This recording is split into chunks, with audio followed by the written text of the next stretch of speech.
c'est pour cela que nous avons décidé d'organiser ce colloque, pour redire que tous les jeunes ont leur place à l'école, que tous peuvent et doivent y réussir, mais pour que cela soit possible, c'est au système éducatif de se transformer. Il n'y a pas de solution simple. Et attention aux réponses démagogiques qui, sous couvert de bon sens, peuvent séduire une opinion inquiète pour l'avenir des jeunes. C'est pourquoi nous avons pris le parti de dépasser les constats à ce colloque. D'où nos invitations faites aux chercheurs et experts du système éducatif pour échanger et débattre. Donc nous sommes réunis aujourd'hui, hasard du calendrier, le jour où les résultats de PISA vont être jetés en pâture dans les médias.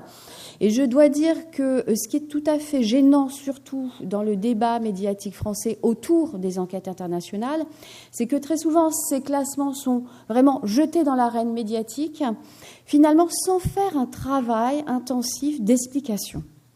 Et je crois que c'est là où finalement s'arrête l'intérêt de ces enquêtes.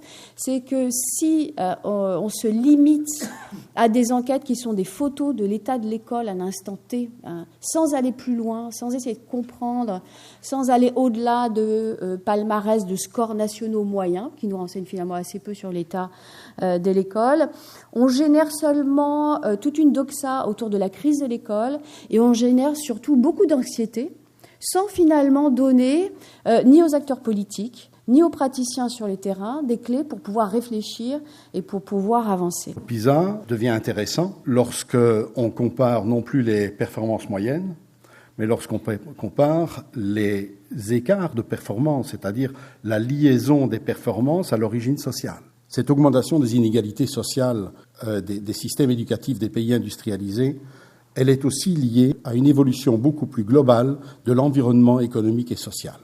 Elle participe de ce que j'appelle l'évolution vers une marchandisation de l'école, c'est-à-dire une adaptation de plus en plus étroite de l'école aux attentes des marchés.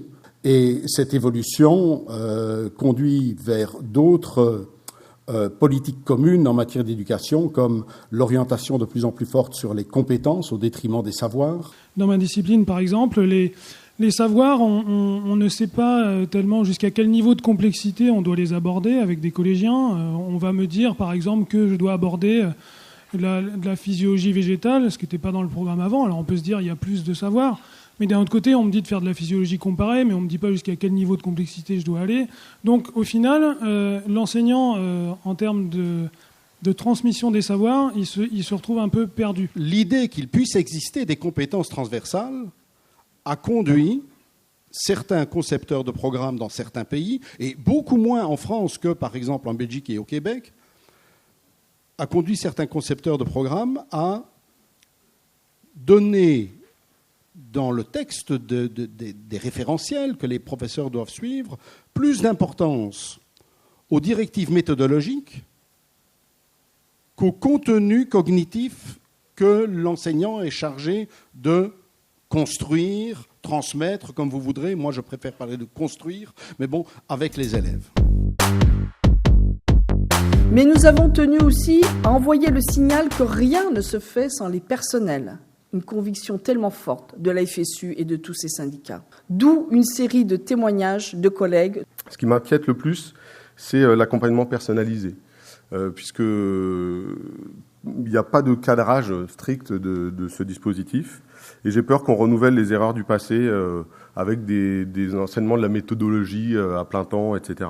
L'AP, ça grignote sur les contenus et les heures disciplinaires. Et j'ai eu plusieurs témoignages de collègues qui n'ont plus assez de temps pour enseigner, et notamment plus de temps pour aider les élèves en difficulté. Donc il y a une grande souffrance par rapport à ça, l'impression de faire n'importe quoi en fait. Voilà. Un autre exemple, c'est l'économie droit. Les contenus d'enseignement ont été élaborés au rabais, très en deçà du niveau des 2 autres bacs. Je prends un exemple, vous ouvrez un livre d'éco-droit à la page « Les causes du chômage en France ». On va vous donner une synthèse avec 3 causes principales. Ça va être le manque de mobilité des salariés, le problème de la formation professionnelle inadaptée aux besoins des entreprises, et un code du travail trop rigide. Donc voilà texto ce qu'on demande au PLP comme contenu, et donc les seuls besoins pour nos élèves de lycée pro. On a une formation continue au service des réformes. On a une formation continue qui est très peu à l'écoute des praticiens dans les écoles, dans les établissements. On ne développera pas l'emploi, on ne fera pas la transition écologique, on ne fera pas triompher la démocratie sans un engagement sans faille et un investissement dans l'éducation. Le sondage que l'Institut Harris nous présentera cet après-midi montre que cette conviction portée par la FSU est partagée par les Français. Quelles mesures pourraient être mises en œuvre pour améliorer cette réussite de tous les élèves ? 3/4 sont d'accord pour dire qu'il faut augmenter le nombre de personnels enseignants et éducatifs au sens large. Ça devrait notamment permettre le travail en petits effectifs, qui apparaît une solution qui serait efficace pour 9 Français sur 10 et même très efficace pour 45% d'entre eux. On voit quand même en rouge, c'est quand même passionnant, tous ces thèmes où il y a une exigence de l'opinion publique française sur l'autorité, sur la discipline, etc. Et je pense qu'on aurait tort, nous FSU, de ne pas réfléchir à ça. Parce que la demande de discipline, par exemple, c'est une demande tout simplement que les enfants aillent à l'école et soient élèves dans un cadre scolaire tranquille. Je pense qu'il y a bien sûr des gens qui peuvent utiliser ça dans la campagne électorale, mais que nous, on aurait tort de ne pas travailler ces questions. Simplement, puisque vous allez parler de laïcité demain, on se paye de mots dans ce pays, on se gargarise avec le vivre ensemble si on n'est pas fichu de scolariser ensemble. Encore une fois, au moins pendant le temps de la scolarité obligatoire.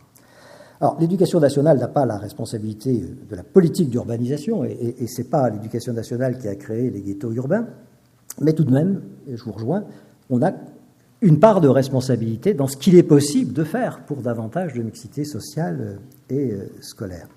Et en particulier, c'est un point sur lequel juste je veux insister très rapidement, tant que nous ne garantirons pas aux parents, notamment des classes moyennes, dont on a vu l'inquiétude dans le sondage Harris, tant qu'on ne leur garantira pas une égalité dans l'offre de formation dans plusieurs collèges, eh bien, il n'y aura pas de mixité sociale et scolaire, parce que chacun veut le meilleur pour son enfant. Si vous avez peur que votre enfant se fasse racketter, vive dans un climat scolaire qui ne soit pas propice aux apprentissages, vous aurez quand même une petite difficulté à y mettre votre enfant. Il faut comprendre ça. Il y a vraiment une bataille d'idées qui a consisté dans ce pays à nous faire croire qu'il y avait une grande classe moyenne qui avait envahi l'Occident, mais finalement il y aurait des poches résiduelles de pauvreté.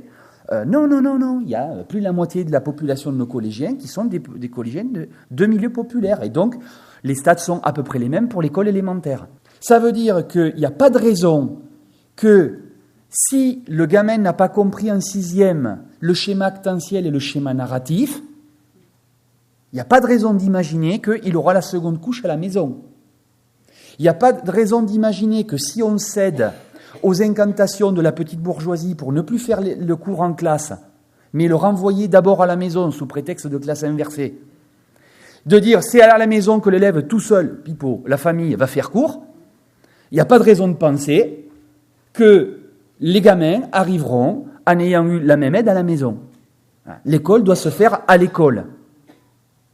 En termes politiques, si l'objectif, ce n'est pas que les classes dominantes aient du pouvoir sur l'école pour avoir du pouvoir sur le devenir social de nos élèves, ben ça veut dire que la question du pouvoir, on ne la cache pas dans un coin bien rangé, on en fait une question au centre. Et les contenus scolaires, les contenus de savoir, il faut arrêter de penser que ça ne peut être que barbant et qu'il n'y aurait que des compétences qui seraient plus fun et transversales. Ça veut dire qu'on peut donner du pouvoir dans la tête des élèves. Est-ce qu'on veut transmettre la même chose à tous ? On a des gouvernants depuis un moment qui ne veulent pas. L'interdisciplinaire, c'est comprendre et maîtriser chaque discipline pour pouvoir les articuler ensuite. Or, dans beaucoup d'établissements, les circonstances de leur application, c'est de la disciplinaire. On fait du thématique sans discipline. C'est ça qui est en train de se produire, et ce n'est pas dans les quartiers chicos. Parce qu'on pense que le thème va, a priori, motiver les élèves. Certes, dans un premier temps. Mais comment, de cette entrée plus séduisante, on chemine vers quelque chose qui est les vraies exigences ?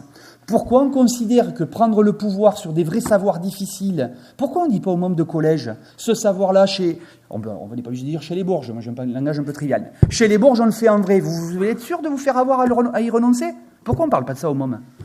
Qu'est-ce qui nous en empêche ? de viser les mêmes objectifs, de leur donner du pouvoir. Moi, je pense que ça peut être stimulant de leur dire qu'il y a une question d'égalité, que c'est les traiter avec dignité, que d'aviser les mêmes objectifs qu'ailleurs. Il y a des parents qui sont en capacité de comprendre ça, quel que soit leur niveau d'alphabétisation. Et il me semble que traiter les questions pédagogiques avec ce prisme de quelle finalité de l'école, à mon avis, on ne va pas avoir le choix dans les mois à venir. L'heure n'est donc ni au bricolage ni au renoncement. Elle est en l'engagement total pour l'éducation et la formation, pour la réussite de tous les jeunes. C'est le défi que, pour notre part, nous sommes bien déterminés à relever.